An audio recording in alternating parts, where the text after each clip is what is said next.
മണ്ഡലകാലം ശരണം വിളിയുടെ കാലമാണ്. ശരണം വിളിക്കുന്നതിലൂടെ എന്തു നേടുന്നു എന്ന് ചിന്തിച്ചിട്ടുണ്ടോ?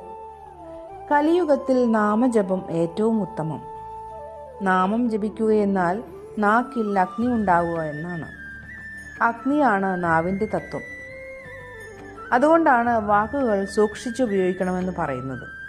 മനസ്സ് ഏറ്റവും അധികം ബന്ധപ്പെട്ട് കിടക്കുന്നതും നാവുമായാണ്.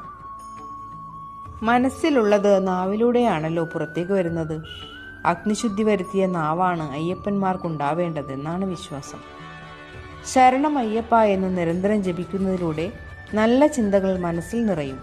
നല്ല ഭാഷ സംസാരിച്ചാൽ നല്ല സംസ്കാരം ഉണ്ടാകുമെന്നാണല്ലോ. അപ്പോൾ ഏറ്റവും നല്ല ഭാഷയാണ് സ്വാമിയേ ശരണമയ്യപ്പ എന്നത്. ഇതിന് മനസ്സിലും ചിന്തയിലും മാറ്റങ്ങൾ ഉണ്ടാക്കാൻ കഴിയും. നമ്മുടെ ഉള്ളിലുള്ള അയ്യപ്പ തത്വത്തെ എങ്ങനെ പുറത്തേക്ക് ശുദ്ധീകരിച്ച് കൊണ്ടുവരാമെന്നതിന് ഉത്തരമാണ് ഇത്. സ്വാമിയേ ശരണമയ്യപ്പ.